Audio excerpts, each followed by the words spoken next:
Parece muy simple y evidente, sin embargo es necesario reafirmarlo. El conocimiento aislado, obtenido por un grupo de especialistas en su estrecho campo de acción, no tiene ningún valor por sí mismo. Solo cobra valor a través de su síntesis con todo el resto del conocimiento y solo en la medida en que realmente contribuya, en esa síntesis, a dar respuesta a la pregunta, ¿quiénes somos? Preliminares. No debemos dejar de insistir en el acierto de las posturas epistemológicas que consideran que los conocimientos y verdades aisladas en disciplinas y campos del saber igualmente estancos, con sus especialistas en sus estrechos campos de acción y de percepción viciada por la visión de túnel, no poseen mucho valor epistémicos. Solo cobran valor al ser transvalorizados, o resignificados en otro nivel de integración o abstracción lógica que tampoco debe estancarse en tal momento dialéctico. Pero más aún, tales saberes cobran valor si responden a la pregunta, ¿quiénes somos? Con este objetivo, presentamos el método transvalorativo, de raigambre nietzscheana a partir de su filosofía de la transvalorización de todos los valores. Este método es lo que nos permite la incorporación y superación en otro nivel de los aportes disciplinares dispersos. O mejor, la Aufhebung hegeliana. A partir de principios rectores propios de la destinología, el método constituye el instrumento para resignificar todos los aportes disciplinares que, en su ámbito disciplinar son parciales, por lo que, su reinterpretación, articulación y asimilación en un punto de vista mayor nos permiten una nueva visión transdisciplinar y constructiva. Es también la posibilidad de trascender las transducciones de un razonamiento humanista que va de singular en singular, atrapado en la inmediatez de los casos y sin poder realizar una mirada transdisciplinar más amplia. Es por ello que el método transvalorativo constituye el método transdisciplinar y destinológico por excelencia. Destinología, una transdisciplina. Una ciencia no es sino una etapa en el estudio completo de los hechos de que se ocupa. George Politzer. Especialización en parcelas estancos, obliga a la acción epistémica constructiva de una visión totalizante.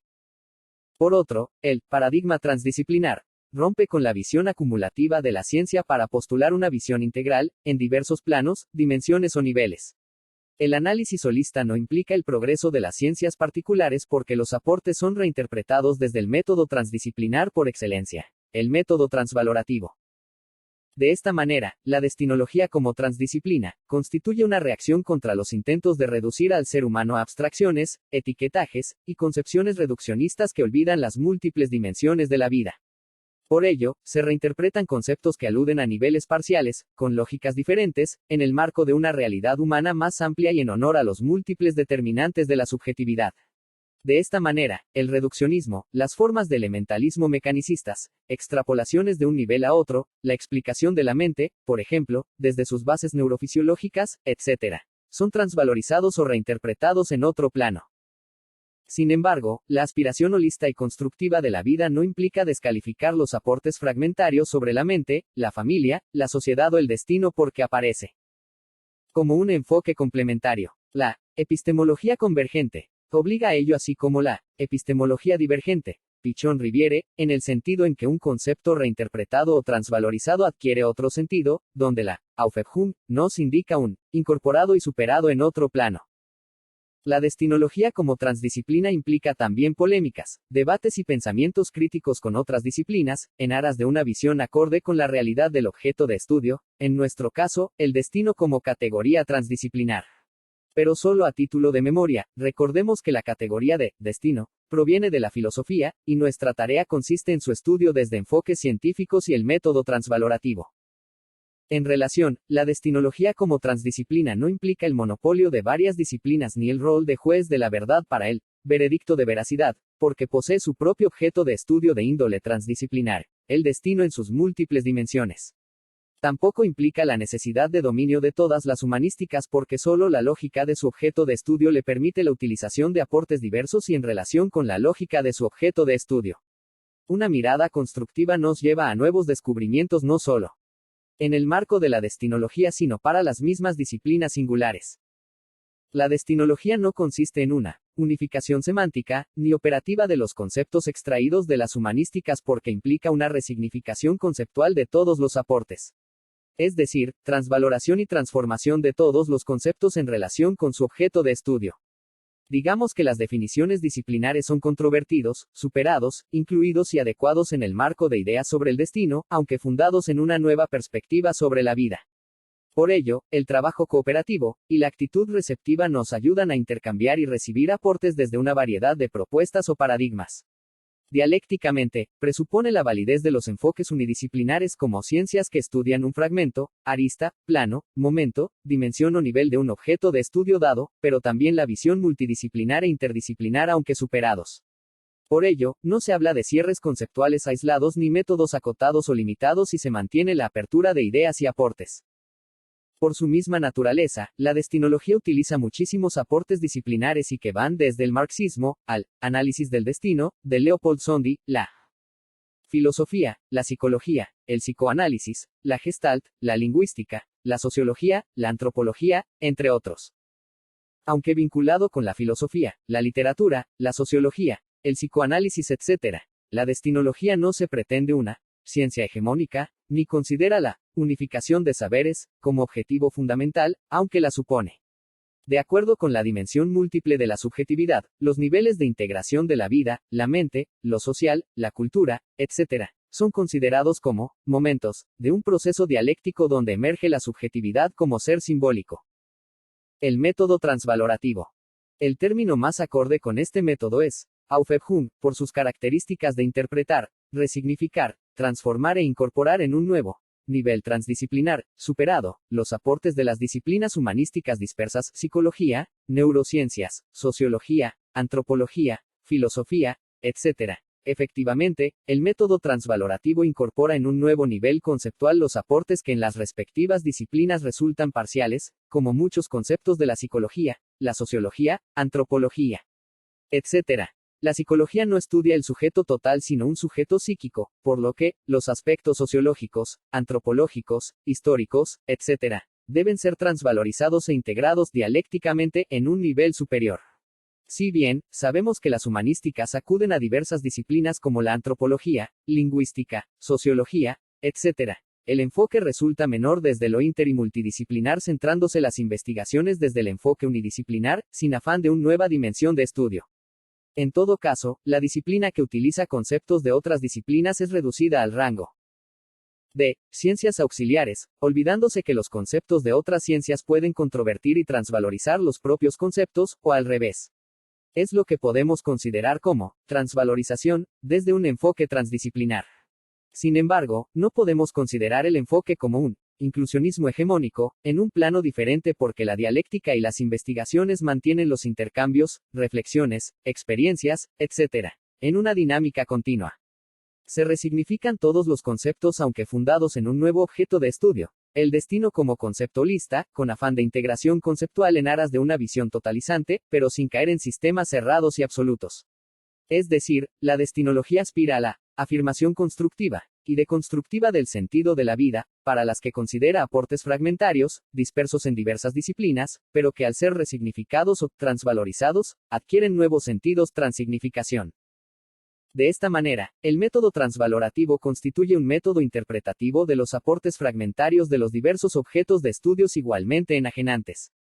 La subjetividad constituye algo más que los diversos segmentos estudiados por las diversas disciplinas humanísticas y para hacer honor a la realidad total de la subjetividad, necesitamos métodos y marcos teóricos holistas y de aperturas. Es decir, debemos transvalorizar lo subjetivo, lo intersubjetivo y lo transsubjetivo como plano integrador. Podemos adelantar que una ciencia que abarque a todas las humanísticas desde un enfoque constructivo y dialéctico, requiere de un método de este tipo. En un momento dado de la investigación, denominé humanología a una transdisciplina de esta naturaleza. Humanología y significación.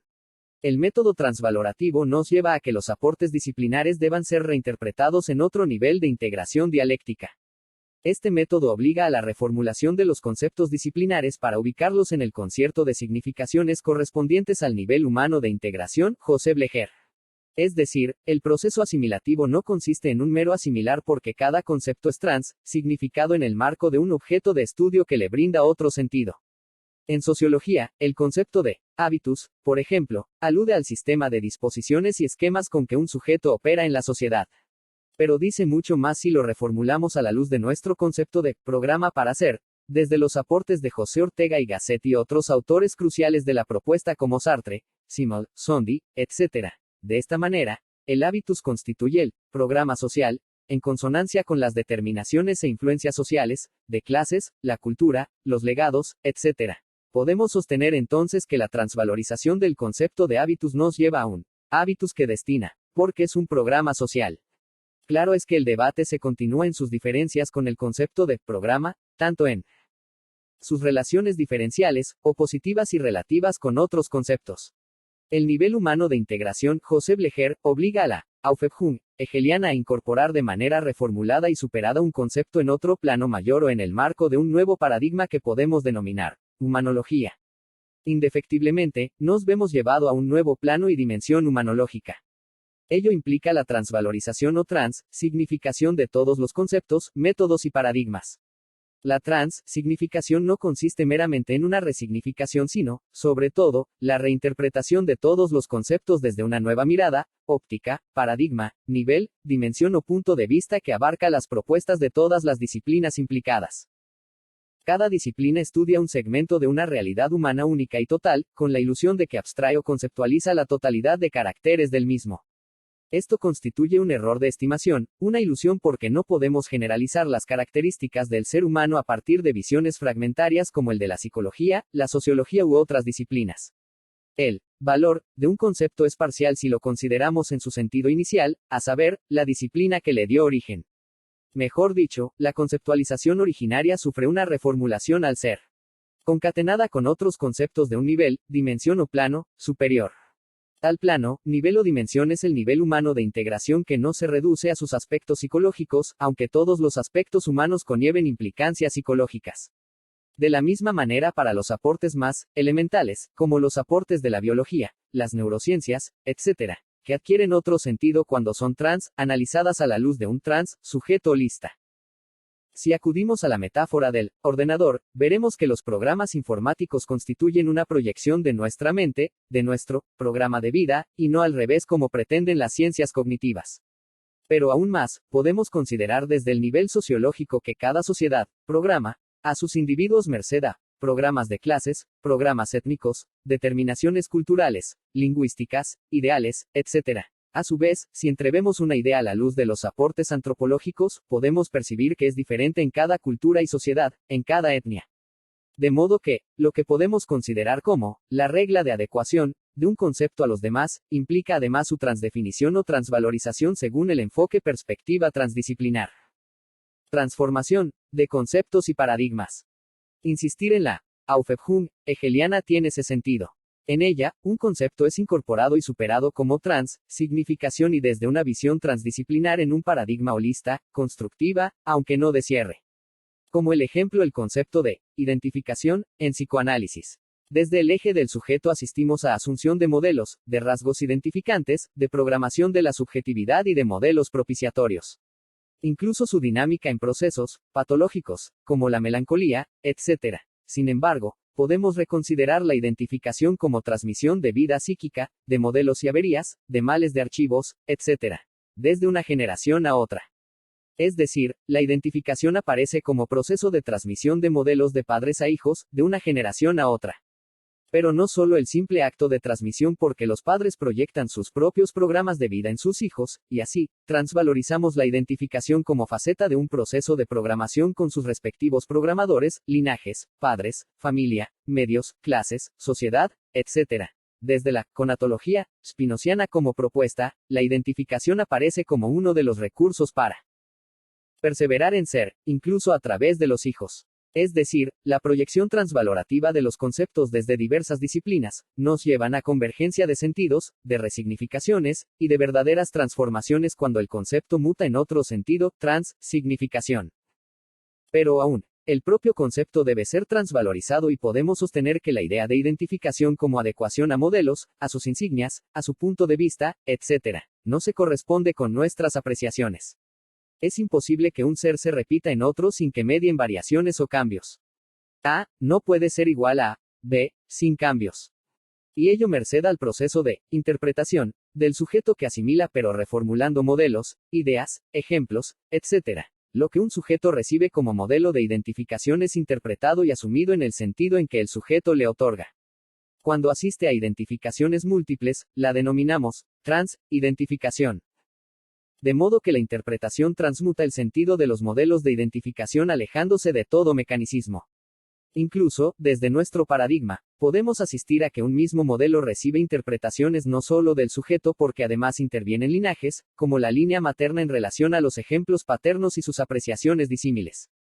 De modo que, un niño recibe diversas versiones respecto de un mismo modelo, aunque el suyo sea la interpretación legitimada como verdad. Un joven había asumido el modelo paterno a su manera, con sus insignias típicas, pero cuando un día asistió a la opinión del abuelo respecto de su propio padre, sus ideas cambiaron.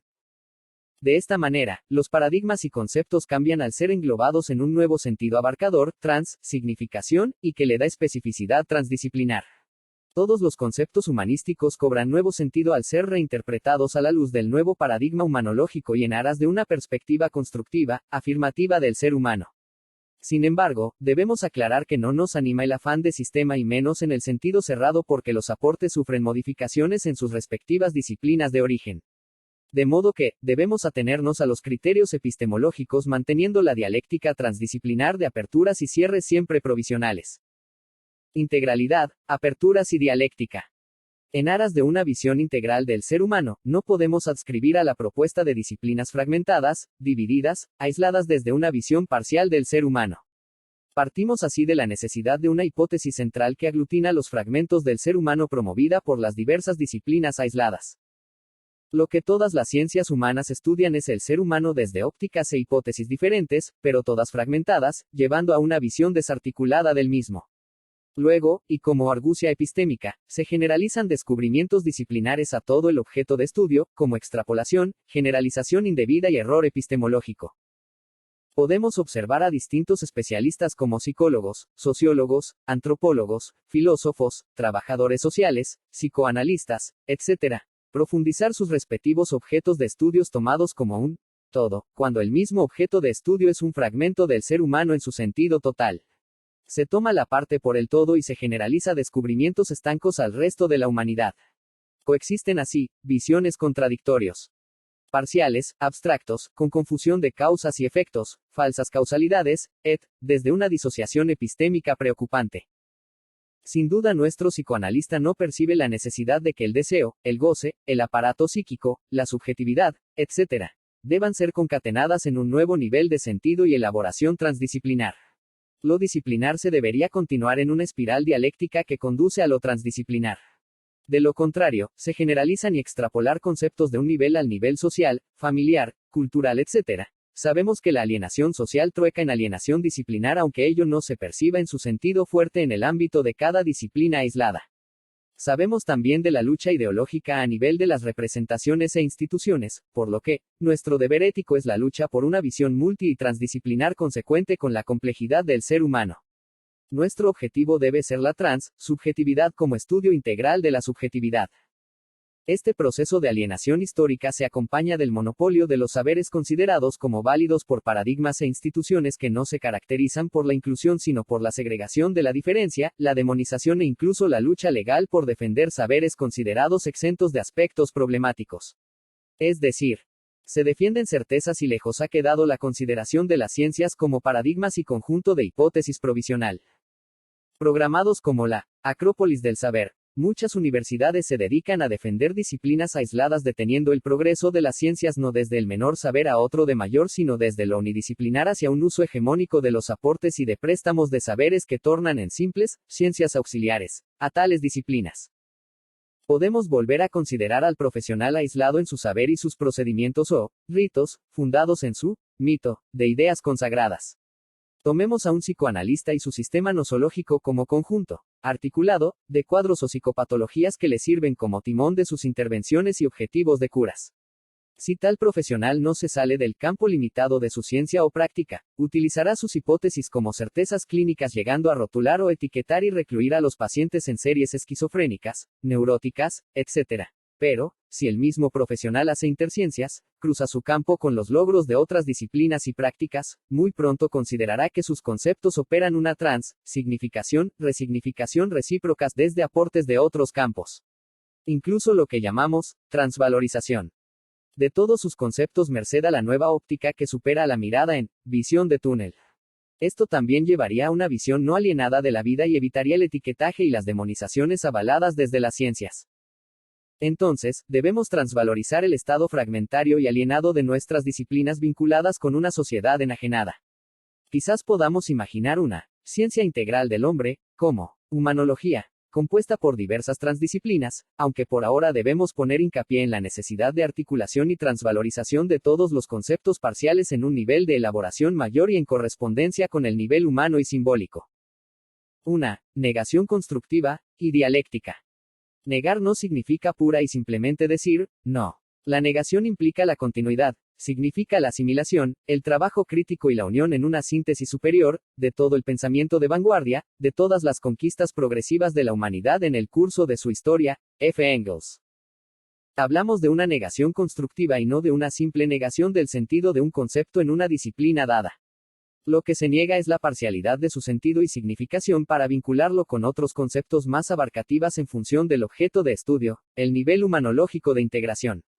Al mismo tiempo que se niega la parcialidad de una idea, se afirma su concatenación o vinculación con otros conceptos para una integralidad más abarcativa, significación.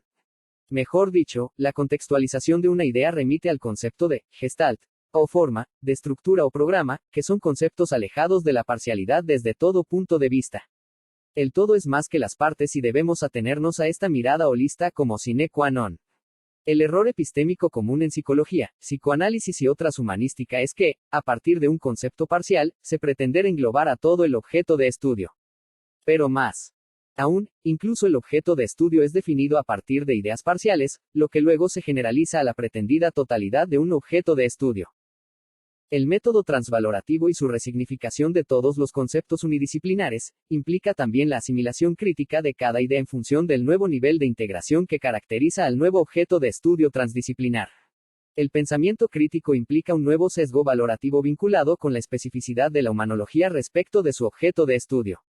Implica la integración crítica en una síntesis dialéctica, abierta, tanto para cada disciplina como entre disciplinas.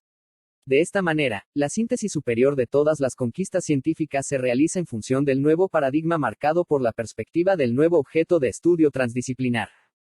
De la visión de paralaje a la visión transvalorativa.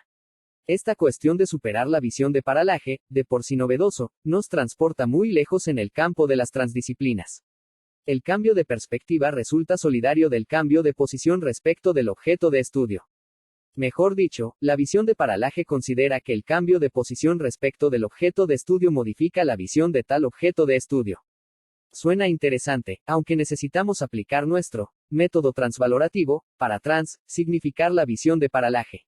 Recordemos que la famosa visión de paralaje proviene del campo de la astronomía, donde alude al aparente desplazamiento de posición de un objeto por el cambio de posición del observador.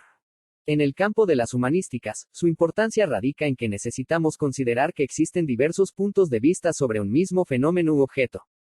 De modo que, tal diversidad, no se corresponde con la diversidad del objeto porque alude a las muchas perspectivas posibles que podemos construir al respecto. Pero sabemos también que esta visión es limitada porque muchas visiones inconexas, aisladas, en contradicción, etc., indica algo en sí mismo, lo que podemos considerar con José Blecher como la alienación del ser humano incluso desde las ciencias que lo estudia. Esto se debe a que las diferencias de significación que muchas disciplinas encuentran sobre un tema, resultan no solo aparentes sino parcial. Necesitamos articular y resignificar tales aportes para entrever una visión más constructiva y holista. En este sentido, todos los puntos de vista sobre un mismo tema necesitan ser transvalorizados o resignificados según principios, ideas directrices, un nuevo plano, una nueva perspectiva. Y esa perspectiva es la perspectiva destinológica. Lo que no podemos tolerar es que se tolere la coexistencia de varios puntos de vista desde la visión de paralaje como posición lógicamente consecuente desde lo epistemológico. Es decir, incluso la visión de paralaje es parcial porque alude a la vinculación o relación de puntos de vista inconexos y que se suelen justificar como puntos de vista coexistentes sobre un mismo fenómeno merced al desplazamiento del observador o los puntos de vista disímiles. Lo que se justifica con esto es la dispersión disciplinar en el nombre de la supuesta dispersión de características del objeto en cuestión. La diversidad no puede excluir la unicidad de los fenómenos en el sentido de los procesos. Incluso, no puede excluir los diferentes planos, dimensiones o niveles desde donde se pueden enfocar las problemáticas. Otro ardid epistémico es la pluralización infundada de muchos conceptos que se suponen explica la parcialidad de cada visión de paralaje. El desplazamiento de una perspectiva a otra no salva de las visiones parciales como visión de túnel. Tampoco se logran progresos en el saber con las divergencias de perspectivas donde cada disciplina aislada se posiciona desde el pensamiento único buscando instalar un paradigma estanco y procustiana. Desde ya, detrás de tales visiones aisladas, panexplicativas, debemos buscar la reyerta ideológica de las clases dominantes que inducen la colonización mental y la alienación como estrategia de dominación. En el fondo, lo que buscamos con el salto cualitativo desde disciplinas y propuestas aisladas y parciales a una visión constructiva y holista, es la desalienación del ser humano en el campo de las ciencias y al servicio de las ideologías dominantes. En este sentido, el método transvalorativo cuyo imperativo metodológico es la significación en otro plano, nivel o dimensión de todos los conceptos unidisciplinares y aislados, a otro de mayor integración, motorizado por principios cruciales, más acorde con la complejidad de todo objeto de estudio. Los ismos. Es lícito aceptar que una disciplina asimile a otra, considerándose ciencia hegemónica, y a la asimilada, ciencia auxiliar. Digamos, podemos aceptar que los neurocientíficos asimilen la mente a niveles fisiológicos como el funcionamiento de áreas cerebrales y neuronas. Respondamos con un no, porque constituyen casos de reduccionismo. Como se sabe, las posiciones reduccionistas explican un fenómeno desde niveles previos como el fisiológico en el caso de la psiquis. Si una disciplina como el psicoanálisis reduce a la sociedad a sus niveles psíquicos, considerando una explicación exhaustiva, estamos en un caso de reduccionismo asimilativo. Es explicar lo social por lo psíquico. Hay casos en que se explican lo psíquico desde el biológico, etc., lo que no posee validez epistémico consecuente. Tenemos el caso de Jacques Lacan desde el psicoanálisis donde reduce el mismo a la lingüística, a la topología matemática, la matemática, desde un logicismo psicoanalítico. Al utilizar tales como auxiliares, en verdad lo que patentiza es un intento de explicación desde otros lenguajes como el lingüístico o el matemático. Mejor es hablar en estos casos de reduccionismo transliterativa, cuando no de traducción reduccionista. También cabe preguntarse si estamos ante un reduccionismo cuando una disciplina se afirma en su objeto de estudio y sus teorías, pero en el sentido en que se afirma en la parcialidad. Desde nuestra óptica transvalorativa, podemos afirmar que estamos ante un reduccionismo afirmativo. Cuando las disciplinas humanísticas se estancan en su momento explicativo, en relación al nivel humanológico, o dimensión humana, estamos ante enfoques reduccionistas estancos. Serían también enfoques procustianas en el sentido de que se afirman para imponer un enfoque reduccionista y parcial como la explicación. La negación a la interdisciplina, el compartir teorías y replanteos, así como la multidisciplinariedad corren en el mismo sentido. Pero tampoco debemos olvidar que la pretensión de tales disciplinas aisladas es la ser, disciplinas bases, verdaderos amos que descalifican otras explicaciones como, derivadas, o incluso como, pseudoconceptos. Podemos afirmar así que, tanto el enquistamiento en una posición de amor del saber, así como el no a las relaciones transdisciplinares, constituye un error epistemológico grave. En el caso del psicoanálisis, sabemos que se pretende ciencia amo, práctica de excepción, ciencia básica de otras como la psicología, la sociología o la antropología, entre otras. Es decir, los procesos estudiados por tales ciencias poseen mayor verdad en el nivel previo o psicoanalítico, donde encontramos a Edipo pregonando la misma verdad del que está alejado el sociólogo Jean-Claude Lévi-Strauss. Desde nuestro paradigma y nuestro método transvalorativo, cabe proponer un proceso inverso al del reduccionismo y es que los procesos o fenómenos se relacionan, se correlación, se subordinan o vinculan a través de múltiples lazos, con lo que, podemos decir que cada objeto de estudio y cada teoría, puede ser reformulada desde un principio o hipótesis holista, o mejor, transvalorizados. La dialéctica transvalorativa implica desde niveles elementales hacia planos superiores hasta el nivel humano de integración, tanto como desde enfoques holistas hacia niveles elementales, sin que la dialéctica ni los progresos de cada disciplina aislada se detengan. Incluso, si recordamos la Aufhebung hegeliana, lo que se supera en un nivel gana en sentido en el otro, como incorporado y superado. Lo social supera la psiquis más no la invalidación porque se complementan al aportar explicaciones correspondientes a cada nivel, pero al ser transvalorizados y ubicados en sus relaciones, correlaciones y un plano superior, toda idea, todo objeto de estudio cobran otros sentidos. Digamos entonces que caben dos enfoques, uno el reduccionista y el otro, el método de transvalorización, que implica ubicar los procesos elementales en contextos, niveles, planos o dimensiones superiores en términos de integración. Y el nivel del que hablamos es el nivel humano, imposible de explicar con conceptos elementalistas. Si recordamos que cada función psicológica se da en el contexto de la psiquis, donde las explicaciones son psicológicas, con derecho a voz y voto, cobra otro valor y explicación cuando lo ubicamos en el eje de las genealogías, por ejemplo. Allí hablamos de transmisión, legados, herencia psicológica, e incluso, si lo ubicamos desde la sociología de los legados o herencias culturales, sociología clínica. Digamos que, necesitamos trascender los enfoques que aíslan aportes y objetos de estudios en aras de integrar tales momentos, en la investigación, en contextos paradigmáticos holistas, sin que ello implique estancarse en el nivel superior. Ya remarcamos la dialéctica necesaria entre niveles, ciencias, aportes, planos o dimensiones. Pero cabe aclarar también que el método transvalorativo no implica reducir otras teorías al propio marco de referencia, sino darle su lugar en el contexto de sentidos o paradigmas mayores. Cuando concatenamos los aportes de varias disciplinas, encontramos que aparecen nuevos descubrimientos, nuevos nexos, etc. Merced a que un concepto cobra otro sentido cuando lo concatenamos con otros conceptos y aportes. Lenguas que no tienen intención de comunicarse. Las disciplinas humanísticas son como lenguas que no tienen intención de comunicarse. El cierre de cada disciplina sobre sí misma resulta contraproducente para las interdisciplina, multidisciplina y transdisciplinas. Cuando acuden a otras ciencias, refieren a disciplinas auxiliares, considerándose disciplinas amos desde un imperialismo disciplinar. Este comportamiento es común en muchas disciplinas como la psicología, la sociología, la antropología, la historia, etc. En psicología, se acude a las ciencias auxiliares como la antropología desde un uso ad hoc a lo que se investiga, considerando a tales como herramientas, desde un uso instrumental, sin validar los aportes desde una perspectiva transdisciplinar. Sería el caso de un reduccionismo disciplinar de una ciencia A por otro B, quedando en posición superior la ciencia que utiliza tales aportes. Un verdadero caso de asimilación de una ciencia por otra, sin resignificar los aportes desde hipótesis y principios de niveles y jerarquías mayores. Peor aún, cuando el caso del psicoanálisis toma ideas de la psicología u otras disciplinas será para demostrar el error conceptual y el acierto como disciplina hegemónica. Es el ejemplo de lo que en psicología se denomina psicoterapia, que, en psicoanálisis es criticado como superficial e imaginario. Siendo la psicología la ciencia que estudia la psiquis, Freud elaboró sus propias teorías para luego considerar que los psicólogos están equivocados. Lo mismo en su heredero simbólico Jacques Lacan. En definitiva, cuando una disciplina a consulta utiliza aportes de otra B, es solo para confirmar las propias elaboraciones o para criticarla. Digamos, un uso confirmatorio de los aportes. Sería el sentido contextual otorgado por otros conceptos a las propias elaboraciones. Pero aún constituye un momento en el estudio del ser humano. Incluso una versión o punto de vista que necesita ser transvalorizado desde puntos de vista más abarcativas.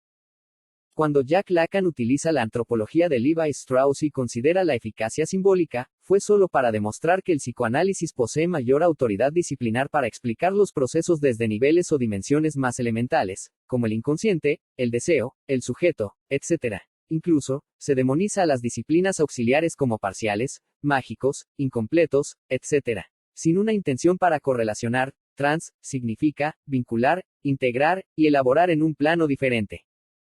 Por otro, la centración en el propio objeto de estudio como verdaderamente diferente, sin interrelación con otros aspectos de la realidad humana, las ciencias se han aislado para elaborar teorías, escuelas, métodos, etc., sin intención de elaboraciones conjuntas, acuerdos, paradigmas compuestos, etc. Constituyen así, verdaderas lenguas que no poseen la mínima intención de comunicarse.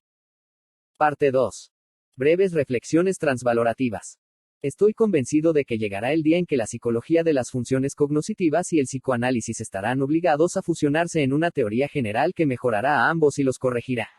Es este el futuro que conviene preparar, mostrando desde ahora las relaciones que pueden existir entre ambos. Jean Piaget, Psicología y Epistemología. El salto cualitativo de las transdisciplinas. Al enfocar un tema desde una visión disciplinar, solemos caer en la visión de túnel, donde estudiamos el acotado objeto que delimitamos con nuestra visión igualmente acotada. Es decir, desde una mirada parcial. Sin lugar a dudas, solemos encontrar regularidades, conclusiones, descubrimientos, etc., que ayudan a la construcción de nuestro objeto de estudio. Pero no debemos olvidar que nuestro ismo nos lleva a conclusiones parciales, a la caracterización de momentos en el decurso del proceso que estudiamos, por lo que, además de las miradas unidisciplinares, cabe otra constructiva, holista, que respeta la gestalt de todo objeto de estudio y es la mirada transdisciplinar. De igual manera, cuando hacemos interdisciplina, los aportes siguen siendo parciales porque la reunión de aportes dificulta el acceso a conclusiones holistas, para hacer honor a la complejidad de todo fenómeno o proceso en estudio. De modo que, los profesionales de un área o campo de investigación, necesitarán de instrumentos y métodos de un nuevo paradigma para lograr interpretar los procesos y fenómenos desde una mirada más amplia. El peligro en el estudio interdisciplinar es igualmente el reduccionismo de los aportes a la propia visión unidisciplinar. Si bien, se logran cambios de perspectivas, de ampliaciones de los datos e informaciones, se suele realizar un ardid epistémico, se reducen los aportes a la visión unidisciplinar, quedando asimilados los nuevos datos al propio paradigma, sin que hayan extensiones de los descubrimientos hacia visiones más totalistas. Cuando la sociología acude a conceptos psicológicos para completar su objeto de estudio, lo que hace es reduccionismo disciplinar, incorporando o asimilando ideas psicológicas o antropológicas a su campo, sin ampliar el enfoque hacia lo transdisciplinar. Por otro, lo que se suele denominar multidisciplina, con varios profesionales aportando a una misma causa, a un proceso, a un fenómeno, lo que logra la ampliación de las miradas aunque cada disciplina asimile nuevamente el todo de los aportes a la misma ciencia. En estos casos, se cae en el proteccionismo unidisciplinar, sin que se realice el salto cualitativo hacia la transdisciplina gracias a la Aufhebung, o incorporación de los aportes en un nivel que los englobe. También se toma el lugar de Procusto, al incorporar los aportes a la propia visión reduccionista, forzando los esquemas.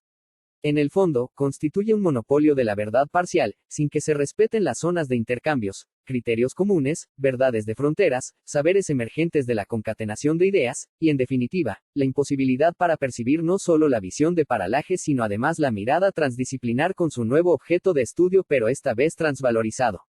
Al respecto, el método transvalorativo nos posibilita resignificar todos los aportes parciales de cada disciplina en aras de conocimientos holistas, gestálticos, en correspondencia con el objeto de estudio ampliado hacia la mayoría de aportes. El monopolio de un saber parcial muchas veces se generaliza en forma omnipotente a lo largo y a lo ancho de un objeto de estudio que se caracteriza por límites convencionales, zonas de intercepciones con otros saberes y campos, y en definitiva, se impide la transvalorización de todos los aportes para lograr una visión holista y constructiva aunque no cerrada en el sentido de sistemas cerrados.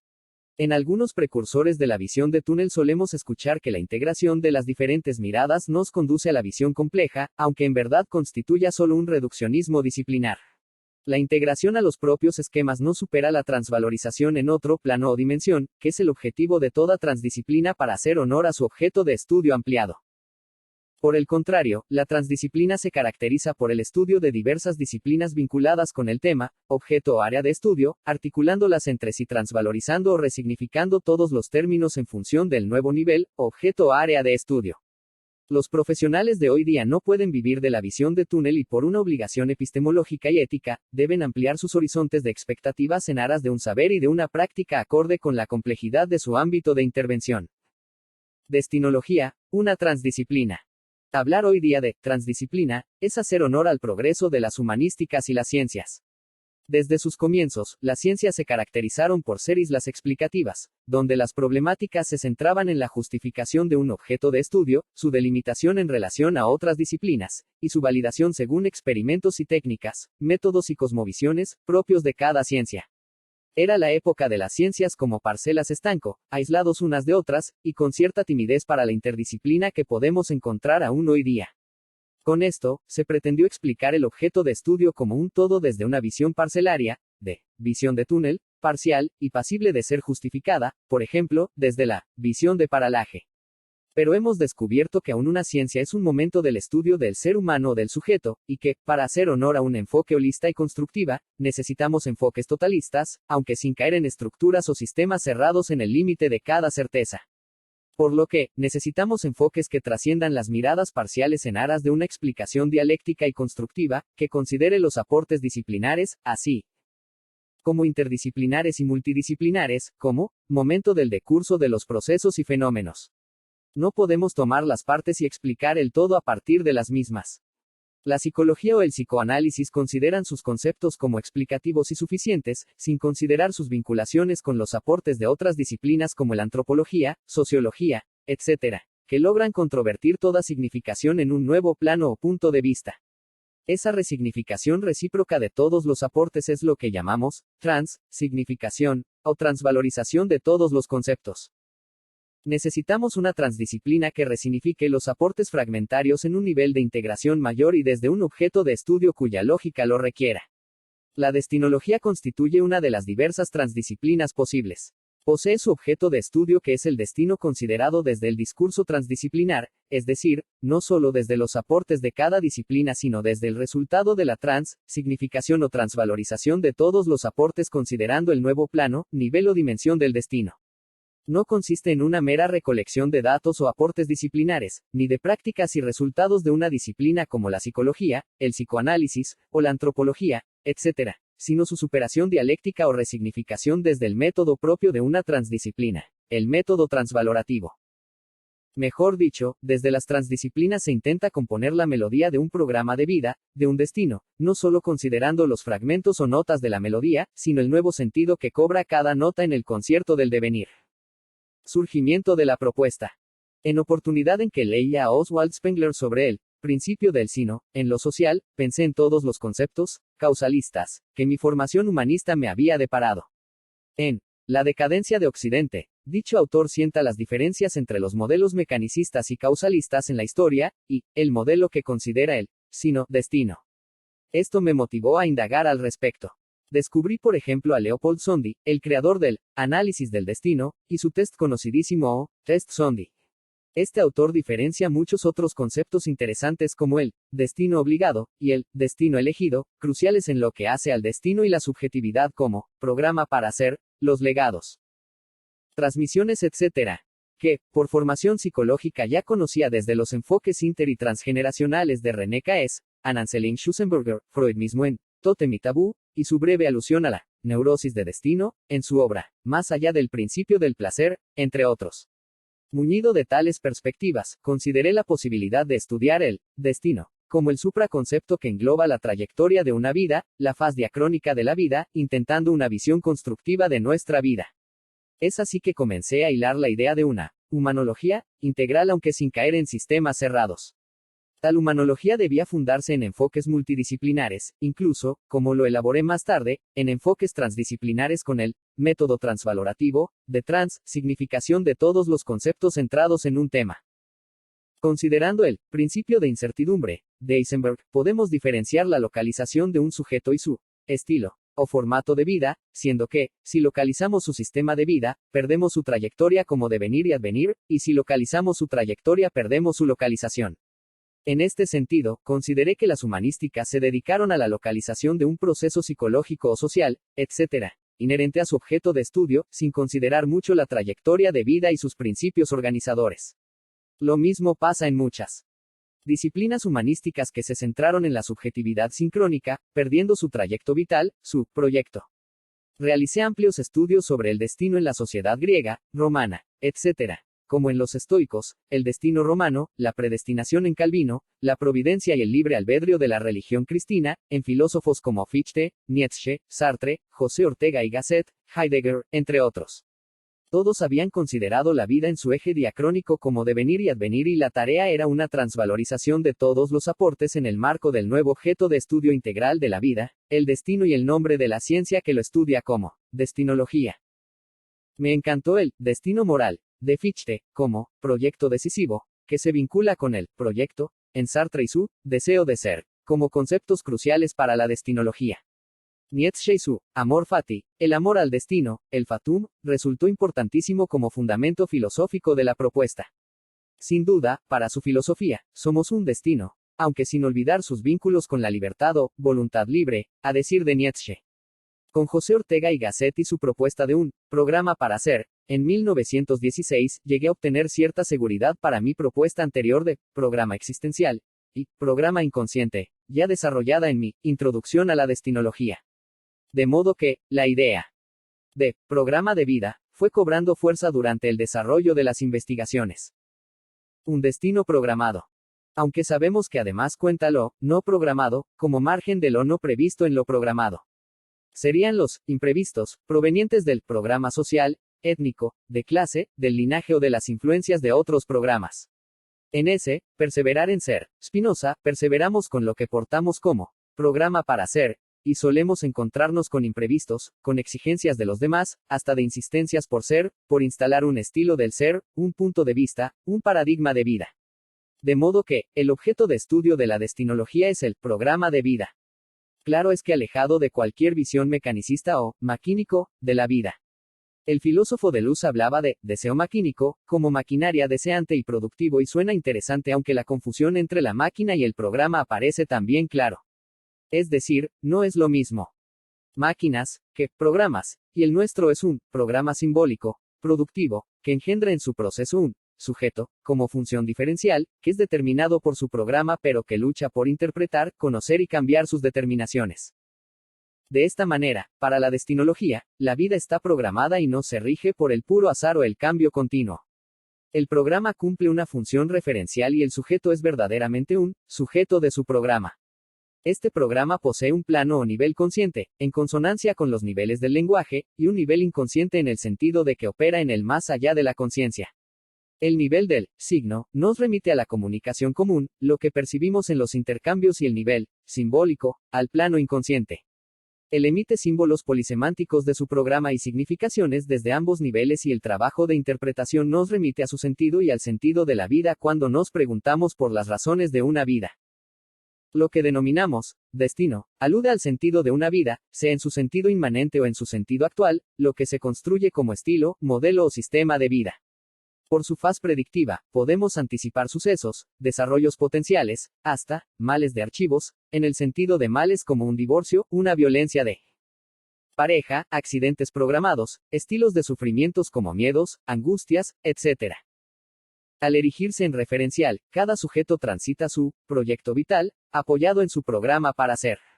Cada programa para ser, José Ortega y Gasset, se funda a su vez en un deseo de ser, Sartre como deseo constructivo, productivo de símbolos, funciones, dotes, ideales y virtudes, males de archivos y proezas, etc. El deseo de ser aparece en muchas producciones simbólicas como un poder constructivo, eficaz, estructurante, singular, con estilo propio, y que se transmite de padres a hijos, de un linaje a sus individuos, de generación en generación. Su núcleo simbólico es la frase fundante, que es una enunciación que define la vida de un sujeto, su trayecto, su estilo, su carácter, etc. Aunque en muchos casos el sujeto no recuerda tal frase oracular. Nos recuerda a Edipo, cuya vida fue anticipada por el oráculo de Apolo, lo que se cumplió al pie de la letra, como en toda vida. Al parecer, no hemos superado o quizás no pueda superarse la faz oracular, profética de la vida. Hoy día, el oráculo de Apolo fue sustituido por nuestros padres, aunque incluso en Grecia o Roma los oráculos siempre cumplieron la función simbólica de los padres, que es una convención social. En el seno de la vida considerada como un programa para ser, diferenciamos un programa impuesto, obligado, de otro electivo como programa alterno o electivo. El círculo de las ciencias. Tal es el verdadero sentido del círculo de las ciencias, círculo que conduce a la concepción de una unidad por interdependencia entre las diversas ciencias, de la manera que las disciplinas opuestas en este orden cíclico mantienen entre sí relaciones de reciprocidad. Jean Piaget, Psicología y Epistemología. Para Piaget, debería existir reciprocidad entre todas las disciplinas vinculadas. Lo denomina el círculo de las ciencias. Aunque podemos afirmar que no siempre ocurren. Muchas disciplinas hacen proteccionismo, se cierran sobre sí, utilizando a las ciencias vinculadas como simples ciencias auxiliares o desde un enfoque transductivo, y sin conclusiones superadas, lo que deja en posición hegemónica a las mismas. Esa no es la intención de una visión transdisciplinar, porque con la idea de transvalorización, todos los términos de los saberes en cuestión deben ser resignificados a la luz de las investigaciones. En definitiva, lo que Piaget nos dice que es que el círculo de las ciencias implica la interacción entre las mismas, aunque no el desometimiento de los aportes de una disciplina en el sentido hegemónico. Si consideramos un concepto psicológico como el de transmisión psíquica, sabemos que es un concepto psicológico que requerirá una resignificación a la luz de su sentido en la sociología, como legado, transmisión cultural, reproducción social u otros conceptos vinculados, con lo que pasamos a la interpenetración de sentidos, de convergencias y cambios de sentidos, de una verdadera transmutación o transformación de las significaciones y el surgimiento de un nuevo sentido en otro plano, merced al salto dialéctico que implica tal procedimiento. Del lado de lo que somos. Con las máquinas es diferente. Los que las hacen ni sospechan hasta qué punto están del lado de lo que realmente somos. Lacan. Seminario 2. Es la letra de Lacan, por lo que, recordando sus ideas sobre cibernética y psicoanálisis, en su Seminario 2, podemos coincidir con él en que las máquinas están más de nuestro lado de lo que creemos. Incluso en uno de sus trabajos intitulado La ética del psicoanálisis, nos habla del teclado lógico, desde un intento de cifrar la mente desde la idea de máquina. Sin embargo, en su época, la idea de máquina era hegemónica respecto del de programa, y debemos hacer hincapié entonces en este último concepto. Al respecto y ya desde nuestras ideas, las máquinas y los programas emulan nuestra mente, nuestra vida. Pensando en ello, el propio José Ortega y Gasset nos hablaba de programa, ya en 1916. Pero caben puntos problemáticos a investigar durante mucho tiempo en lo que hace al cómo de tal programación. Afirmamos que el lenguaje es un programa que nos ayuda a programarnos, como programa de programas, pero sabemos con Jean Piaget que hay adquisiciones inteligentes, esquemas prácticos, sensorio-motrices ya con anterioridad a la constitución de un lenguaje en su faceta móvil. De modo que las relaciones entre lenguaje y programación, inteligencia y programación, seguirán siendo puntos cruciales a esclarecer. Automatización simbólica de funciones y programas. Las máquinas encarnan la actividad simbólica más radical en el hombre, Lacan. Seminario 2. A partir de las programaciones más elementales o grabaciones, Konrad Lorenz, incluso sobre la base de los reflejos hereditarios, Jean Piaget, hay programación subjetiva. El aprendizaje es un proceso de grabación o programación donde el sujeto emergente también es protagonista, merced a su capacidad electiva. Pero es primero elegido o programado, aunque con su impronta singular que lo hace único. Incluso esta capacidad electiva y de intérprete activo es producto de la programación. Por ello, se asimilan esquemas que cristalizan escenas, ejemplos, habilidades, modelos, ideas, puntos de vista, etc., a los propios engramas. Pero debemos recalcar que el sujeto se va programando en forma diferente a las máquinas. Si bien se forjan automatizaciones de los esquemas motrices, representativos o simbólicos como el lenguaje, no somos una máquina y por ello hablamos de programas. Pero tampoco debemos olvidar que tales programas se construyen como continuidad y como ruptura con el programa biológico, como los primeros esquemas reflejos que luego se tornan simbólicos, operativos, lógicos. En este sentido, el paradigma que pregonamos como adepto a los programas, consiste en la explicación de la vida desde la óptica de los mismos. Como ya lo insinuamos, el cerebro conforma un programa, que denominamos mente, o psiquismo. Podemos considerar la infraestructura cerebral como el hardware de un software, aunque en sentido metafórico. Sostenemos que el sujeto es producto de un programa y que opera en forma activa para programarse a partir de sus programadores universales o padres, porque hay automatizaciones de funciones, de interrelaciones de funciones como el lenguaje en relación al pensamiento, el pensamiento en relación a la vida sexual o emocional, etc. La máquina de soñar. Freud trató de edificar sobre la base de esa teoría del funcionamiento del sistema nervioso, mostrando que el cerebro opera como órgano amortiguador entre el hombre y la realidad, como órgano homeostato. Y entonces tropieza, choca con el sueño. Se percata de que el cerebro es una máquina de soñar. Lacan. Seminario 2. Cómo aplicamos nuestro método transvalorativo o de transformación semántica y de significación, resignificación recíproca, de todos los términos en un nivel de integración conceptual superior, no vamos a hablar de máquinas, como Freud o de luz, sino de programas.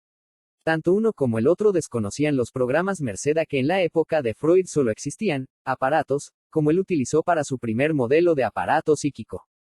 En el caso de Deleuze, tampoco existían sino programas precarios pero sí un mundo maquínico, que él aplicó a su deseo maquínico, a todas las máquinas corporales, incluso libidinales, etc. Entonces, transvalorizamos el término máquina, y ponemos hincapié en el de programa. Sabemos que las máquinas posibilitan un programa, como el cerebro a la mente, por lo que aceptamos como parcial la propuesta de aparato, o de la máquina, tal como nos sugieren Freud y Deleuze. Pero, y ya hablando de programa psíquico, decimos que nos posibilita soñar, aunque además pensar, ser inteligente, imaginar, crear, proyectarnos en el eje temporal lineal o circular, amar, etc. Es un programa para ser, que forja mundos posibles, y a pesar de ser estimulado o impulsado desde los otros, de la programación familiar y social, nos permite pensar y diagramar nuestra vida, hasta de la posibilidad de una vía alterna, el programa alternativo que requiere de la intervención del programador existencial.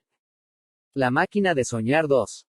Freud descubre el funcionamiento del símbolo como tal, las manifestaciones del símbolo en estado dialéctico, en estado semántico, en sus desplazamientos, retruécanos, juegos de palabras, bromas que funcionan por su cuenta en la máquina de soñar. Lacan. Seminario 2. Por su cuenta, o gracias a un programa inconsciente, que la posibilita. Desde los comienzos del psicoanálisis, Freud laboró con palabras pero sobre todo en su dimensión de símbolos. Así es que tenemos su psicopatología de la vida cotidiana, donde escinde el símbolo en sus aspectos anagramáticos, en subsímbolos, que luego concatena en el plano inconsciente para dilucidar una verdad que la conciencia no capta. La conciencia no capta la verdad porque se encuentra en un más allá de un programa para ser, y la idea es elucidar su estructuración, su contenido como verdad existencial, verdad sobre la vida así como de las posibilidades de reprogramación en los casos de averías, fallas de orígenes, males de archivos. Respecto de la cita de Lacan, disentimos con con Freud en el sentido en que, la máquina hace soñar, es en verdad un programa para soñar, etc., y que la idea de máquina es más acorde con el de cerebro como infraestructura de nuestra mente o programa, tal como lo vamos a denominar haciendo honor a nuestro paradigma. Una cadena difícil de detener.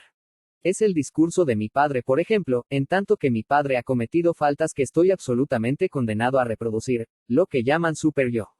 Estoy condenado a reproducirlas porque es preciso que retome el discurso que él me legó, no simplemente porque soy su hijo, sino porque la cadena del discurso no es cosa que alguien pueda detener, y yo estoy precisamente encargado de transmitirlo en su forma aberrante a algún otro. Lacan Seminario 2. Lacan hablaba de cadena simbólico, de significantes, que son los símbolos que al concatenarse, generan efectos, consecuencias, la vida emocional, todo.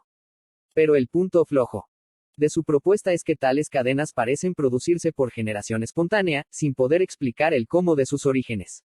Y desde nuestra visión, tales símbolos, así como el sueño o los síntomas, las dotes, ideales, miedos y virtudes, etc., son el producto de un programa generador. Lógica y ontológicamente, el programa preexiste desde sus formas elementales incluso a lo que llamamos sujeto. Mejor es hablar de programa, de vida que de cadenas, más acorde con una visión bidimensional, donde predomina un tiempo lineal, no acorde ya con los avances en materia de humanísticas. Pasar de una visión además mecanicista al de una visión programática de la mente nos ayuda a comprender que incluso el símbolo es producto de un programa y no al revés. Lacan cibernético.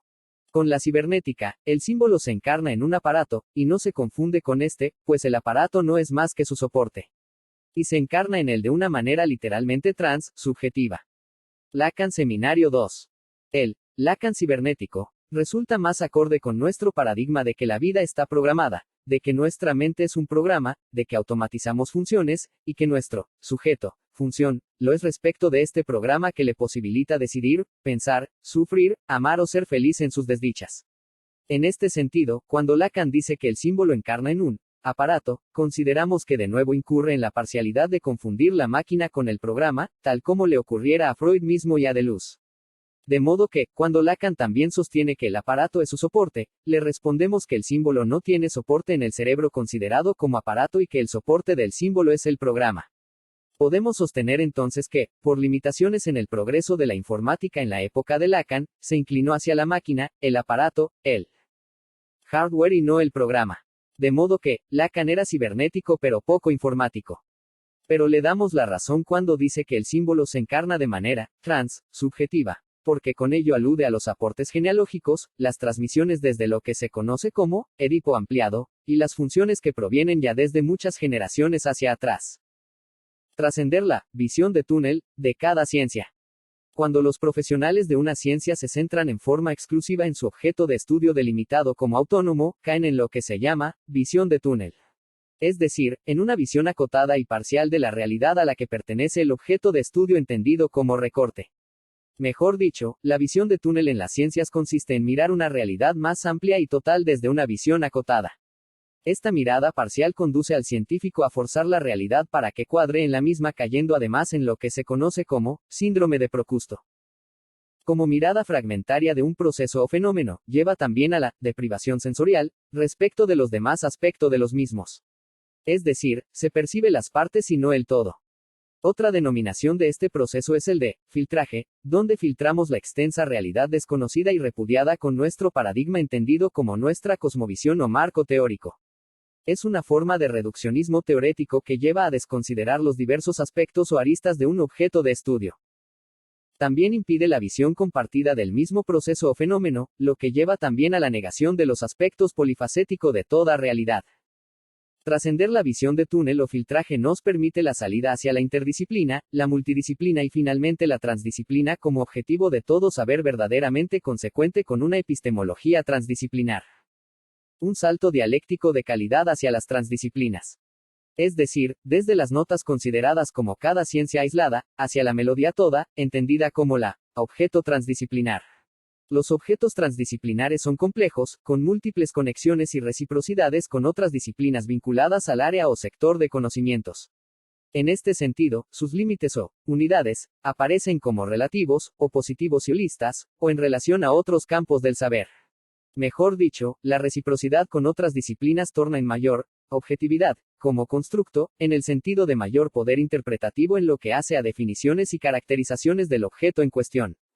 De esta manera, si tomamos a cada ciencia como un símbolo en contexto de otros símbolos, con interacciones o reciprocidades transvalorativas, de significaciones recíprocas, podemos considerar que los aportes de una de las ciencias estará influida por las de otras ciencias, quedando que el valor de los conceptos son positivas, negativas y relativas, tal como Ferdinand de Saussure consideró a la lengua.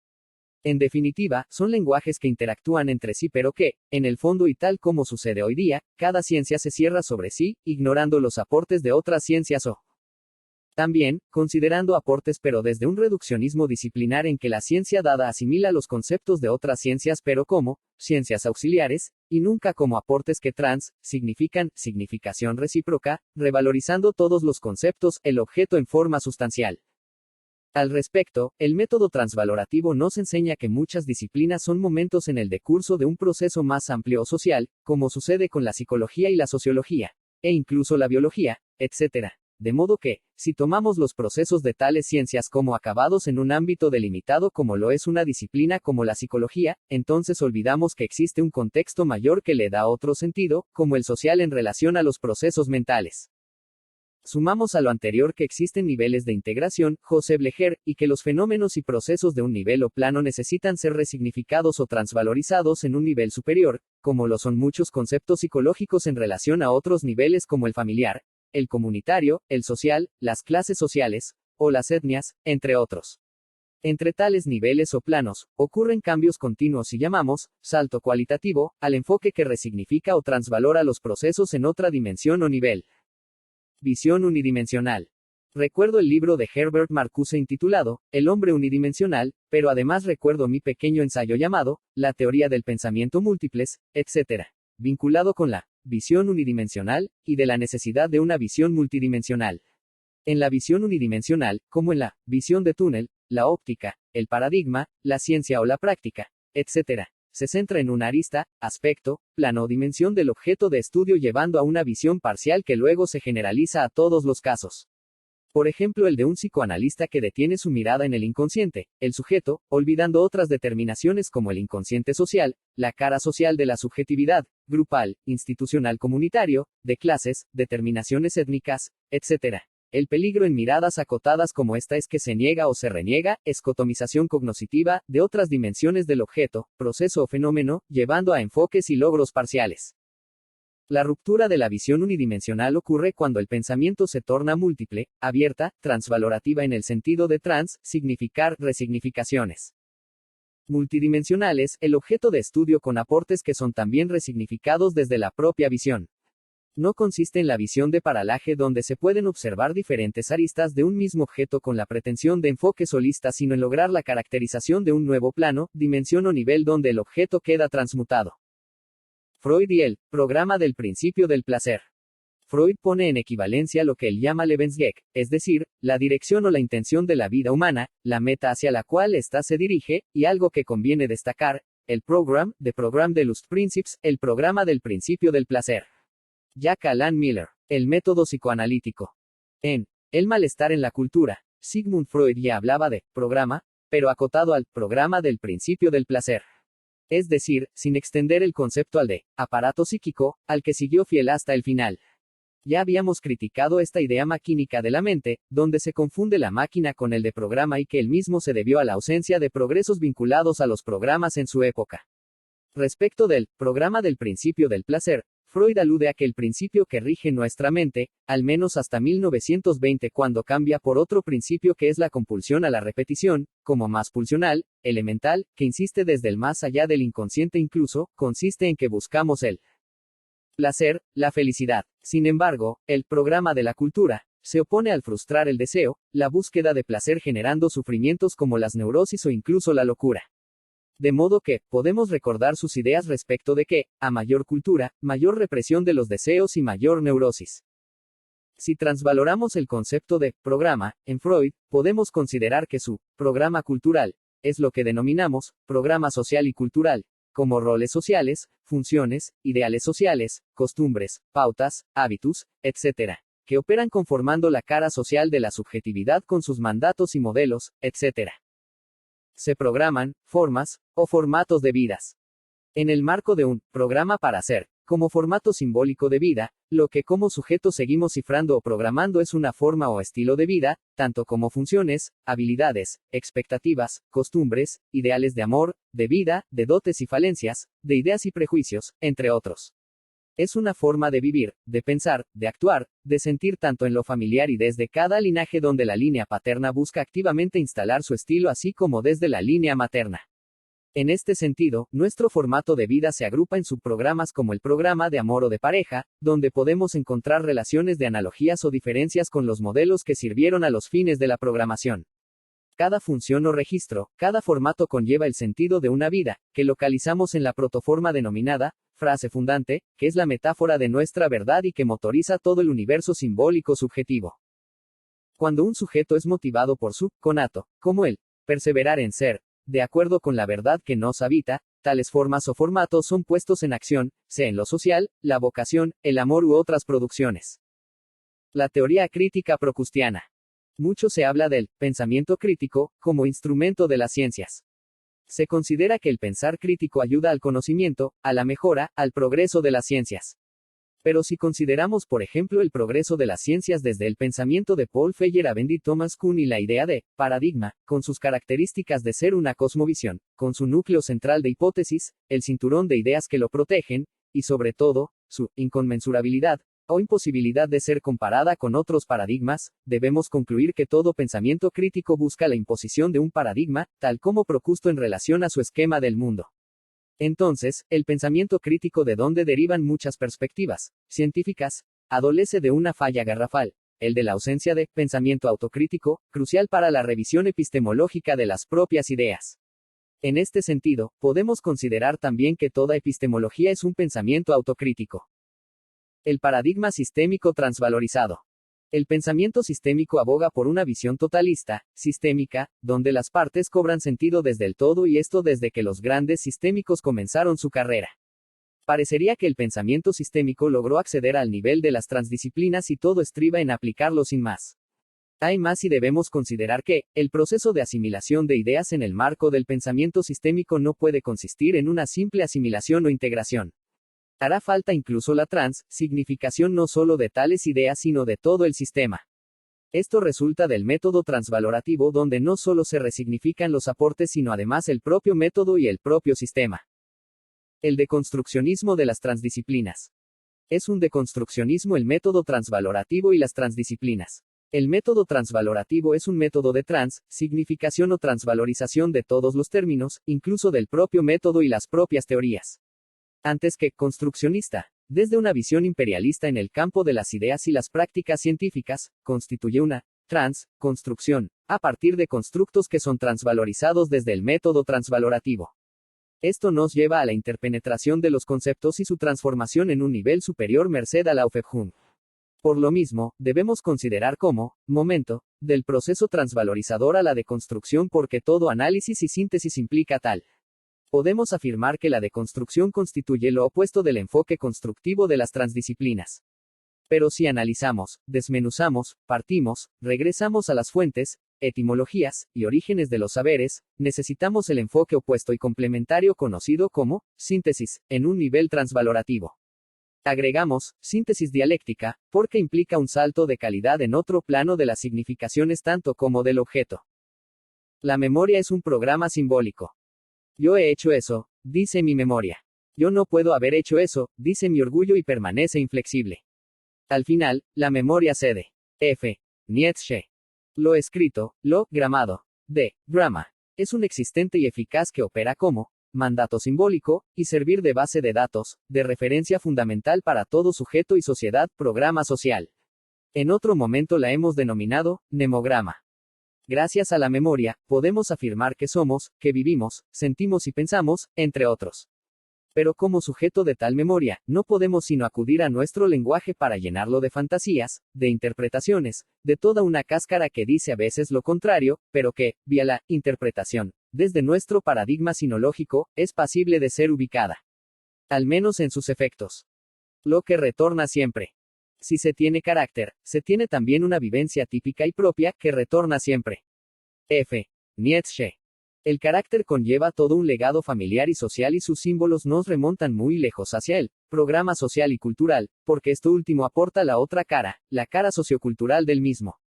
Por su parte, el carácter es el rasgo distintivo del sujeto que nos permite prever sus reacciones en el sentido de su trayectoria, aunque también la localización de sus características como sistema de símbolos programados. La mujer ama con su programa de amor. La mujer aprende a odiar en la medida en que desaprende a hechizar. F. Nietzsche. En consonancia o disonancia con el programa de pareja de los padres, la mujer construye el suyo, su propio programa de amor donde juega la gran carta de su destino. Decimos en consonancia con el amor de los padres en el sentido en que el programa emocional de la mujer se suele inclinar hacia el modelo de amor materno, como lealtad al propio género, como narcisismo de género, pero a condición de que el hombre quede como peón en su tablero de ajedrez emocional. Como constituye un programa emocional inconsciente, el disco gira y gira, llevándose puesto al sujeto, dominando su pensamiento, sus emociones y acciones a tal punto en que se ha considerado que predomina el corazón. Pero como programa, conlleva además otro programa mayor y que denominamos, programa para ser, nuestro logos fundamental, que posee como núcleo la frase fundante, como verdad que motoriza una vida. La vida emocional como efecto de un programa simbólico. Afectos idénticos tienen, sin embargo, un tempo, ritmo, distinto en el hombre y en la mujer. Por ello hombre y mujer no cesan de malentenderse. F. Nietzsche. Nietzsche tenía razón. Una emoción como la depresión considerada como efecto de un programa inconsciente y simbólico, por nosotros, es diferente en cada género. El hombre reacciona en el sentido corporal, actuando, haciendo, difuminando la tristeza o depresión en actividades. Pero algunos con delirios.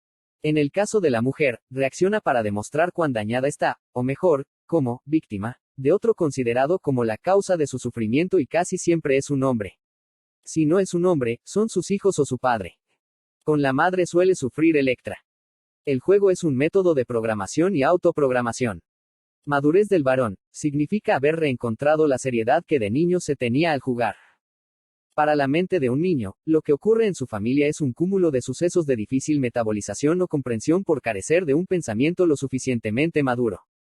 De modo que, el juego constituye un método de simbolización de dos universos que se le aparecen como masa amorfa de símbolos, los modelos promovidos por su padre y los modelos promovidos por su madre. Son dos modelos de vidas, de mundo, de mujer, de hombre, de familia, de pareja, de amor, etc. Y las definiciones son tantos y tan opuestos que si el niño no juega, necesitará un psicólogo. De esta manera, el juego es una puesta en funcionamiento de modelos, de ejemplos, de sucesos traumáticos, etc., que le permite al niño grabar pero no en forma bruta. Así, el juego también puede ser definido como una nueva definición de los modelos y funciones que nutren el programa del niño en el sentido de incorporar las funciones y modelos fundamentales de su familia y desde cada linaje. Mejor dicho, en el juego, el niño ensaya o juega los roles familiares a nivel simbólico nutriendo su subjetividad y su poder de intérprete o novelista de su vida. El programa de vida es una proyección a futuro. Quien alcanza su ideal, justo por ello va más allá del mismo. F. Nietzsche. Todo, proyecto vital, José Ortega y Gasset, Jean-Paul Sartre, constituye una proyección a futuro, pero para transitar lo proyectado, necesitamos un programa de vida, de índole más realista que lo proyectado, incluso, gramado, o escrito en la memoria, programa. De modo que, nos programamos en función de nuestro proyecto, que oficia de ideal a seguir. Alcanzar este ideal es la misión que cada uno se autoimpone y lucha por conseguir, incluso en completa ignorancia de que se está programado o también, condicionado, por las grabaciones e impresiones tempranas. Pero, el ideal o proyecto a que aludimos hablan de un estilo o formato de vida impuesto, fundado en el modelo de vida de nuestros programadores, nuestros padres, y constituye lo que podemos denominar programa impuesto, merced a que de niño se carece de un pensamiento crítico como para replantear los modelos. Incluso, se ignora el proceso de programación, el ideal que gramamos y el proyecto que transitamos. Solo unos pocos logran superar las repeticiones, o peticiones sobre aquel modelo impuesto para construir la vía alterna, el más allá, de todo ideal o proyecto de vida. Transliterar, un instrumento de las transdisciplinas. El concepto de programa puede ser transvalorizado desde varias concepciones sobre la vida, la mente, etc., como el inconsciente en Freud, el psiquismo en Lacan, en Jung, hasta en las neurociencias, merced a que resulta operativo. Esto significa que podemos transliterar la teoría freudiana sobre el aparato psíquico desde el concepto de programa y programa de vida, como lo teoriza José Ortega y Gasset. De modo que, cuando traducimos una teoría desde otra teoría, transliteramos. Podemos tomar la teoría de los sueños de Freud y explicarlo desde el lenguaje de la informática, lo que nos puede llevar a nuevos descubrimientos o incluso, como es intención de toda transdisciplina, a la superación de la simple traducción de un tema a otro idioma, sino su resignificación en otro plano, dimensión o nivel. Es decir, podemos representar los símbolos de un sistema explicativo con los símbolos de otro, pero no solo eso, sino la superación de las significaciones en un plano que le enriquece y enriquece el objeto de estudio al incluirle en un nuevo gestalt. No todo es constructivismo. Construimos nuestra vida a partir de lo que programamos. Somos un programa viviente y como programa para ser, creamos las circunstancias sintónicas con nuestras expectativas. Como decía Robert Aron, somos artesanos de nuestro destino, y provocamos inconscientemente los acontecimientos inherentes a nuestra misión, nuestro ideal, nuestro programa. Nuestro destino implica que en los acontecimientos más o menos propositivos, más o menos impositivos, activamos y luchamos por concretar aspectos de nuestro archivo, de nuestro programa, como en lo emocional el programa de amor, o en lo social, nuestro programa social. De modo que, no hay construccionismos circunstanciales y a partir de la nada, sino activación, puesta en función de un programa para ser, de un deseo de ser y su faz simbólica o frase fundante, que nos direcciona hacia nuestro destino decisivo. Estar programado da la ilusión de ser libre. Corazón sujeto, espíritu libre. Cuando sujetamos con dureza nuestro corazón y lo encarcelamos, podemos dar muchas libertades a nuestro espíritu, ya lo he dicho una vez.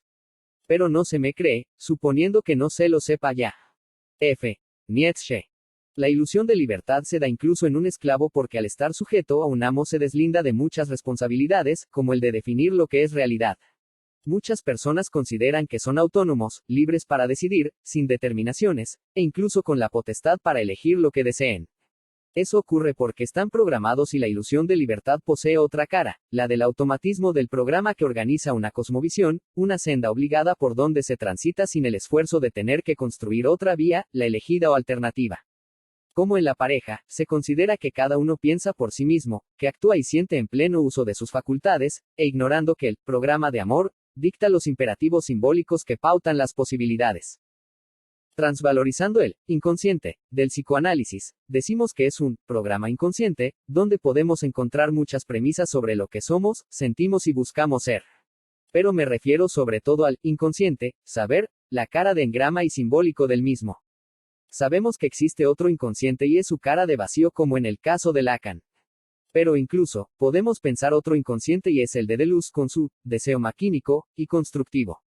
Es un inconsciente productivo de una vida. Un programa que empuja hacia el ideal. Como un gran hombre. Yo veo siempre tan solo al comediante de su propio ideal. Digamos, comediante, en la verba de Nietzsche no es sino actor de su propio ideal.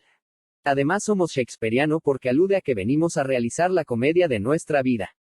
Pero agrega el propio ideal, que nosotros fundamos en un programa para ser, y que nos sirve como referencial para transitar el camino de nuestro ideal de vida. Pero podemos hacernos la pregunta de si un sujeto solo viene a transitar su ideal de vida. Respondemos con que muchos, miles y hasta cientos de millones sí, caen víctimas de su monolítico programa de vida, de su proyecto sin más. Por ello, cuando estudiamos nuestro ideal como nuestro proyecto vital, como nuestro programa para ser, lo hacemos no solo para caracterizar este programa impuesto, obligado, transmitido por nuestros padres como los modelos ejemplares, junto a toda una Weltanschauung, y un estilo epocal incluso, porque además, y sobre todo, para ayudar a cambiar hacia el programa elegido, alterno, la vía alterna. El engaño fundamental de los sexos. Cada uno de los sexos engaña acerca del otro. Esto hace que, en el fondo, se honren y se amen solo a sí mismos, o a su propio ideal, para expresarlo de manera más grata. Así, el varón quiere pacificar a la mujer, pero cabalmente la mujer es, por esencia, no pacífica, lo mismo que el gato, aunque se haya ejercitado muy bien en ofrecer una apariencia de paz. F. Nietzsche. Dice Nietzsche que los sexos se engañan respecto del otro. Pero no especifica muchos más del tema. Luego puntúa que merced a tal desconocimiento, no se amen sino a sí mismos. Lo que Freud teorizó más adelante como narcisismo. Pero lo llamativo de su sentencia es que no solo nos engañamos respecto del otro sexo porque además, solo amamos nuestro ideal. Lo que en nuestra terminología significa que amamos nuestro ideal de pareja, o mejor, nuestro programa de amor, calcado del de nuestros padres. Pero debemos considerar además que el filósofo no alude a ideas del tipo, base instintiva, del amor y ni siquiera habla de pulsión sexual, de amor porque habla de un recorrido o trayecto del amor que es el propio ideal. La función de los ideales es también similar a una utopía porque nos ayudan a transitar la ruta del amor. De modo que, ni el amor es un instinto como en Freud que lo deriva, o al menos, lo vincula con la base pulsional, ni es algo proveniente de afuera. Es un ideal forjado a imagen y semejanza con el propio sujeto. Pero aún, podemos decir que tal ideal de amor, sea como amor propio o como amor hetero, es forjado por el sujeto. Entonces, un amor, programado, por el sujeto, que es quien se enamora pero a condición de su programa de amor. El principio de incertidumbre de Werner Heisenberg. Es el famoso principio de indeterminación, donde ubicar el objeto de estudio en forma cabal resulta difícil. Cuando uno observa, no solo modifica el objeto observado porque lo producimos, lo construimos y en este sentido, solemos ser parciales. Somos parciales, por ejemplo, cuando localizamos el objeto de estudio en su faz mental, en su faz psicológica, como en la psicología, pero perdemos de vista las trayectorias, las múltiples conexiones del objeto con otros aspectos de una realidad más amplia. Digamos también que cuando observamos no solo observamos porque producimos lo que observamos. Observamos lo que construimos, por lo que, ni siquiera localizamos sino lo que hemos proyectado previamente. De modo que, en materia de humanología como ciencia transdisciplinar del ser humano, todo es subjetivo.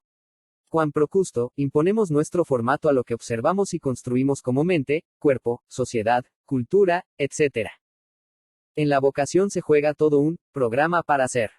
Lo que alguien es comienza a delatarse cuando su talento declina, cuando deja de mostrar lo que él es capaz de hacer. El talento es también un adorno, y un adorno es también un escondrijo. F. Nietzsche. Muñido de un programa para ser, solemos transitar nuestro proyecto vital, nuestra senda prefijada, en forma relativa, y que solemos también plasmar en una vocación donde jugamos la carta de nuestro destino programado. Hablo de la parte programada del destino como aquella senda cuyas determinaciones y registros están programadas. La vocación es el llamado interno, el vocare, donde recibimos motivación a partir de lo que portamos como archivo o memoria de nuestro programa para ser.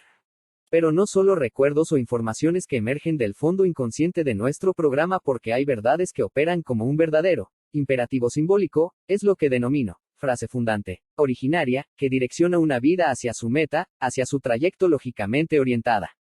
Esta frase que oficia de nombre de una vida, es lo que se pone en acción de nuestra vocación porque el campo de las realizaciones implica un estilo, modo, formato o programa de vida.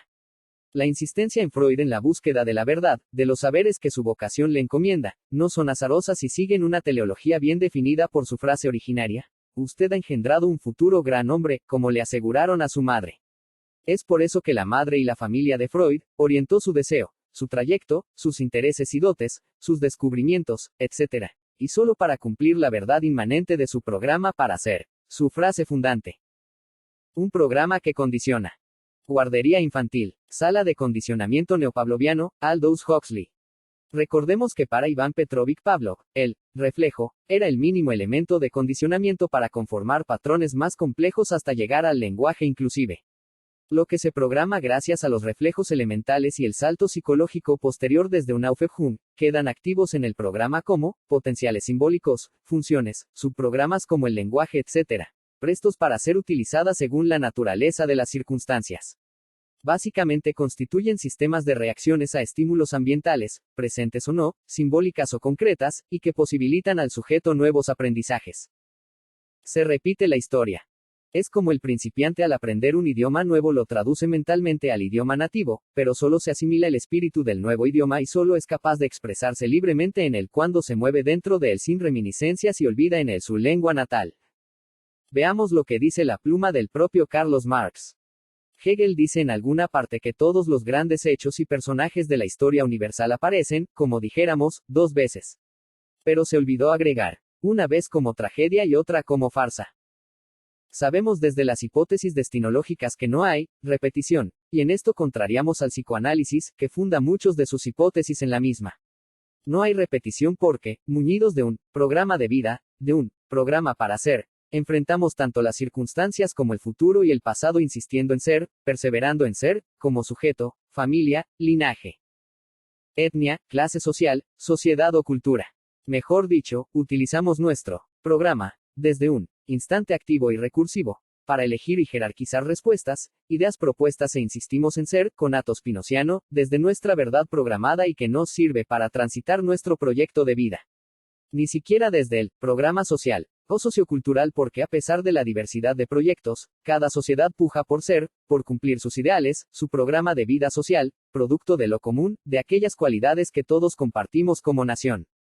Pero Marx nos habla más adelante de recurrencias, y sospecho que de la parte recurrente de una vida, considerando los aspectos variables, porque su método, la dialéctica, se funda en el cambio. Sin embargo, aunque lo diga con el término recursividad, Marx parece aludir a la insistencia del capitalismo como sistema que se perpetúa, que sigue una dialéctica o trayectoria, hacia su fin en una revolución, propio de la teoría del materialismo dialéctico y muchas pruebas de revoluciones que van desde la Revolución Rusa hasta muchas de las sociedades que aún persiguen el socialismo. En este sentido, decimos que no hay repetición, que la evolución dialéctica es por cambios graduales y saltos de calidad, de progreso por saltos, aunque, con la perseverancia en ser de todo un sistema, de una familia, de un linaje, hasta el sujeto que lucha por ser. Y en ello, retoma Kierkegaard, es influenciado por los fantasmas del pasado, la conjuración de los muertos, Marx, recaídas, avances y retrocesos, desde el instante eterno del sujeto. Solo hay peticiones, donde todo un sistema social peticiona su estilo, su ideal, su programa social, su misma diversidad de demandas, pero en lo común, lo que se forja como sociedad y como identidad. Marx puntúa más adelante, los hombres hacen su propia historia, pero no la hacen a su libre arbitrio, bajo circunstancias elegidas por ellos mismos, sino bajo aquellas circunstancias con que se encuentran directamente, que existen y les han sido legadas por el pasado. La tradición de todas las generaciones muertas oprime como una pesadilla el cerebro de los vivos. Y cuando estos aparentan dedicarse precisamente a transformarse y a transformar las cosas, a crear algo nunca visto en estas épocas de crisis revolucionarias es precisamente cuando conjuran temerosos en su auxilio los espíritus del pasado, toman prestados sus nombres, sus consignas de guerra, su ropaje, para, con este disfraz de vejez venerable y este lenguaje prestado, representar la nueva escena de la historia universal. Así, Lutero se disfrazó del apóstol Pablo. El 18 Brumario de Luis Bonaparte, Carlos Marx. Hacemos la historia, o mejor, la nueva generación interpreta lo social y las transmisiones de la vieja generación forjando una nueva mirada, un nuevo ideal, pero a condición de servirse de los aportes, legados o transmisiones. Es decir, imposible librarse del pasado porque la programación social ocurre cuando uno es chico. Y sabemos que el niño carece de pensamiento crítico y de conocimientos suficientes como para interpretar en forma más cabal. De modo que cuando deseamos cambiar, entran a activarse los archivos o datos de la tradición, del pasado, de los modelos transmitidos que justifican y operan como mandatos muy fuertes. Mejor dicho, la resistencia al cambio, Pichon Riviere, merced a que interpretamos lo nuevo desde el viejo idioma con que intentamos hablar un nuevo idioma. Es aquel viejo idioma el que debemos de construir, Derrida, y reinterpretar a la luz de una cosmovisión que considere la vía alteña, el programa elegido, lo nuevo. Faz profética de la vida. Tetis, la diosa del mar, había profetizado a Aquiles que moriría en la flor de su juventud. Por su parte, Aquiles tenía también el presentimiento de que moriría de muerte prematura. Carlos Marx. Marx era profético y a pesar de los muchos que defienden su faz objetiva o material, podemos encontrar en su método o en el materialismo histórico inspiraciones al respecto. Cuando en su El 18 Brumario de Luis Bonaparte, nos dice que Aquiles recibió su profecía de la diosa Tetis, tanto como sus preocupaciones al respecto, lo que Marx nos indica es que más allá del pasado y del presente objetivable desde su marco teórico, tenemos el futuro, el porvenir de un sistema que no se detiene y que adviene según sus ideales y programas particulares. De hecho, tenemos sus predicciones sobre el término del capitalismo desde el Manifiesto Comunista.